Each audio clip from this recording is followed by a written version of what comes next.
Hi everyone, it's Desi Meister with William Ravis Real Estate, and I'm here with the lovely Pat McGrath talking about Feng Shui today. Pat McGrath has been, how long have you been doing? 20 years. 20 years. Holy cow. Okay. So she's a Feng Shui practitioner and also spiritual counselor. All right, sounds so awesome. So I'm gonna let you tell me a little bit about this because it's so interesting. So I got into this because I had been working with my husband for 10 years, and he's a cartoonist and I'm a writer, and we were doing work for ESPN and Connecticut Public Television. And after 10 years, I was ready to move on to something else. And but we had worked in this environment that we had bought a condo in a renovated mill building, which was very inspiring when we walked in. Of the high ceilings, the big windows, everything that my husband said, oh my God, this is where I want to be. And I don't have to shovel snow and I don't have to mow the lawn. And so I thought, okay, let's do this. Well, most of the space is vertical and most of the work that was being done was by me. So after a while, I was not very happy with the open floor plan, the tall ceilings, and didn't know how to set up my space. And when I was ready to shift the work that I did, I wanted to figure out how to separate work from home, which is happening to a lot of people now that they've gone through 2 years of COVID and all of a sudden they're working at home and all of a sudden their space is stressing them out. Well, and also those open floor plans aren't so... They're not helping. They're not helping. There's no privacy. No. So people are stressed out, and that would answer one of the questions of why people call me is because maybe they're working in their bedroom and they can't sleep. Or maybe they're it's not able to focus, right? It's very difficult to Feng Shui is about energy. Mm-hmm. You want a certain amount of energy in the different rooms that you're doing different activities. For instance, you want a different activity, a different sense of energy in the bedroom versus the living room, which is more public and social, or in the kitchen where you're working and you're making food. In the bedroom, you want to quiet the energy down so that you can get the good night's sleep that you need, which is the basis for any good immune system. Mm. And so many people in their bedroom have workout equipment or or televisions or computers. And I had one client who actually told me that she did her bills in her bed. Oh. And she couldn't sleep at night. Yeah. Right. So my job is really about educating them to what's happening in their space, and depending on what they tell me they want to shift in their lives, I look for what's happening in their space, and then I tell them what's happening and I explain and raise awareness to what's happening. They have free will to follow my suggestions or not, but it's pretty fascinating how it works. Right. So if someone's feeling like they can't focus at home, or they're just feeling kind of lethargic, or like just don't have like a good feeling at home, then they would call somebody like you who would come in and help them try to figure out why, like what's going on in the house, because or even your workspace, right? So even like your office, Absolutely. like not necessarily your home, but maybe even your office.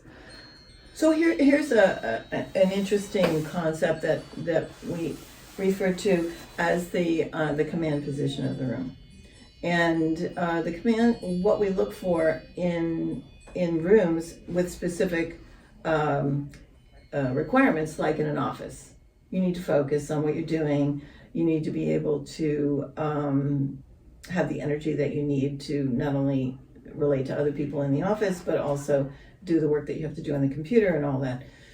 So the command position of the room has you with your back supported by a wall, and you can see the full area and see who's coming through the door, and which allows us to be able to prepare ourselves when someone's approaching us.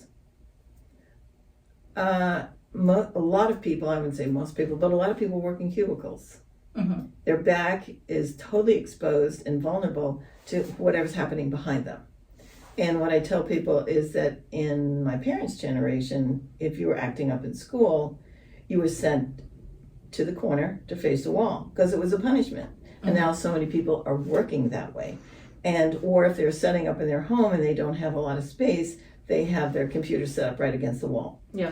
So it's the same thing. I do see that. I see that a lot, yeah. And energy-wise, it's the same thing. It's not easy to focus. Nobody wants to sit there. It doesn't feel good to be there. You're staring at a wall. You're staring at a wall. But they don't see that. It's amazing how many people don't see their environments, you know? So, so that's one of the principles that we work with. But as we were talking before, the idea of clutter, which is also very energetic. Right. Because we have a relationship with everything. It's discerning what is supporting the person and what is not supporting the person. So if the person sets up their rooms surrounded by things and objects that they don't have a good feeling about, that's not feeling supported. So they're kind of fighting with their space and they don't even know it. Right. So there's all kinds of reasons people call me. They want to improve relationships. They feel stuck. So I'll give you the thing that kills me about Connecticut. We have so many trees. Yes. People are always planting new trees. I love how many trees we have in Okay. I really do. Like, I do. It's beautiful. Yes, it's beautiful. However, if you open your door, for instance, going outside, and you have trees that are blocking your view from what's out in the world, like a giant hedge, or when you're walking out of your door, it's like, and you get that feeling, it's the same feeling as driving behind a semi. You can't see what's in front of you. You can't, it kind of literally and figuratively affects your perspective on what's possible.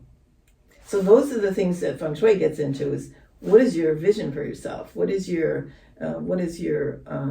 vision of possibilities and opportunities? And sometimes when I go into places, I can see right away that it feels really tight and closed off. And some people, in terms of they're maybe thinking about protection and safety, but what they're actually doing is setting up blocks for themselves. So that's the energetic part of it. Right. So it's so interesting. It's limitless. Well, I know when we went out for coffee, we were talking for 2 hours. It felt like 30 minutes. I mean, I think we just touched the surface, of everything. But it was fascinating, absolutely. That's why I wanted to talk to you, and maybe because a lot of people I feel like don't know. And poor mom, she thought it was jewelry when I said I was talking about Feng. So, I mean, I think a lot of people, love you, Mom, but I think a lot of people like just don't understand what it is. And of course, even before we met and after, like I've been kind of doing some research, like what is it? Because I knew some very, very basics that we talked about. One of them, like stairway, the staircase not pointing towards your front door. What happens if it is? Because obviously you can't move your stairs. Just simple things like that. And I know that we've always, like, even as a realtor, when I'm telling people to get their house ready for the market, first things, declutter. And maybe I shouldn't use that word, I don't know, but it really just means less is more. You want people to, well, it's different when you're selling a house, because you just really want somebody to envision themselves living there and not looking at all your personal stuff. But in the Feng Shui part of it is more, from what I understand, them just keeping the stuff that brings positivity into their life, and maybe getting rid of some of the things that bring in that negative energy. Well, they have to feel good about where it's going too. Right. So for instance, I have a friend who had pressure from her family to take furniture from a relative who was passing away, and no one had the room that she did to take the furniture, which was antiques.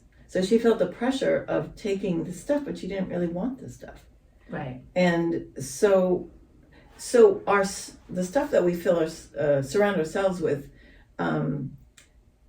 it can get very complex about what it is that we want and what it is other people think they want that we should have. So for instance, I had a client once that, and I don't know if I told you this, she was having a difficult time, and she was depressed, and she was anxious, and she was not happy. And walking into her house, she had pictures of her 3 sons, all around 4 and younger, pictures of those. And turns out the reality was they were in middle school. and they were really energetic, and they were running the house, and she was overwhelmed and depressed and feeling like a terrible mom. So one of the things we discussed was when you walked into her front door, and front doors are really important in Feng Shui, and we can talk about what they mean in terms of selling a house too. There was a chair in the foyer next to, it was like a setup with a table and a mirror and whatever, but nobody would really sit at the front door in a it was a fabric chair, right? Like a comfortable chair that would be in a den or something. Right, yeah. But there was something about it that didn't feel right. So we asked her, what can you tell us a little bit about this setup? And she said, oh, that chair, I got that chair from my father's sister, and nobody likes her. And she's very critical about how nobody could be as good a mother as she was. Oh.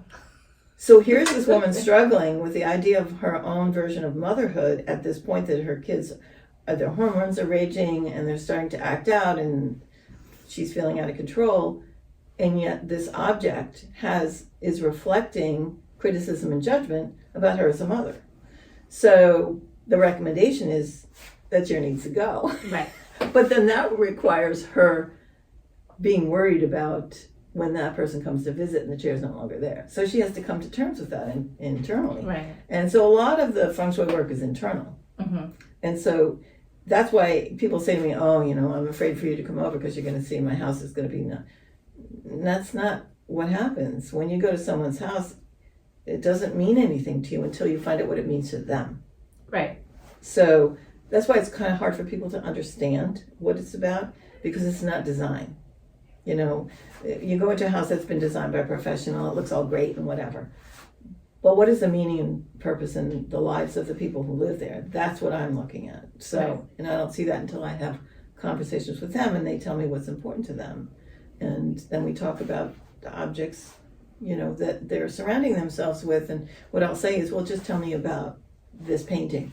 And as they tell me, I can feel their energy just draining and their body just...